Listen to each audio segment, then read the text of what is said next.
నన్ను నా నియోజకవర్గంలో కాంగ్రెస్ వాళ్ళు అడుగుతున్నారు అధ్యక్ష, ఏం తెచ్చినవని. ఎక్కడికో తక్కడ ఏం తెచ్చినవని అడుగుతున్నారు అధ్యక్ష. ప్రభుత్వం ఏమిచ్చిందని ఏం తీసుకపోలేదు అధ్యక్ష. నేను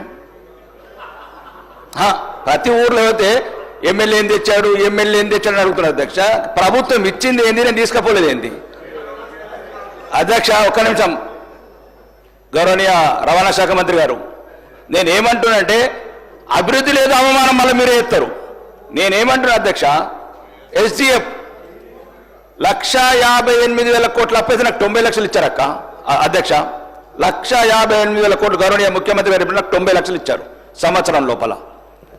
ఒకటి అధ్యక్ష, మీ ద్వారా అడుగుతున్నాను అధ్యక్ష, ఇది రిక్వెస్ట్. ఒక నిమిషం అధ్యక్ష. నేను 90 లక్షలు ఇచ్చి ఒకటి అధ్యక్ష, రాకేష్ రెడ్డి గారు, నేను డైవర్ట్ సార్, గంటలు వాళ్ళని వీళ్ళు విమర్శించుకుంటూ అధ్యక్ష, నేను ఎవరిని అవమానిస్తున్నాను అధ్యక్ష. ఒక్క నిమిషం అదే ఇది ఒక్కటి చెప్పనివ్వండి. నేను ఏమంటున్నా అంటే 90 లక్షలు మాకిచ్చి, రాకేష్ రెడ్డి గారు 0 అవర్లో మీకు అవకాశం ఇస్తాను. ఇది ఒకటే ఒకటి నిమిషం అధ్యక్ష, ఒకటి నిమిషం. ఇప్పుడు నేను అదే ఈ వేదిక ద్వారా ఆర్మూర్ నియోజకవర్గ ప్రజలకు, తెలంగాణ ప్రజలకు చెప్పాలనుకున్నా అధ్యక్ష, ఏమిచ్చినట్టు నాకేమిచ్చింది ప్రభుత్వం. నేనేం తీసుకుపోలేదు ప్రభుత్వం నుంచి. కొడంగల్కు 1000 కోట్లు కూడా పోయిను. భవిష్యత్ తరాలకు ఏం చెప్పాలి నేను? ఈ శాసనసభలో ఉన్నందుకు నేను అవమానంగా ఫీల్ అవుతున్నా అధ్యక్ష. మాకు కూడా 1000 కోట్లు అప్పు తీసుకురండి. ఒక నిమిషం. మాకే కాదు, ఈ తెలంగాణ రాష్ట్రంలో ఉన్న 119 నియోజకవర్గాలకు మంచికి 1000 కోట్లు చెప్పివ్వండి.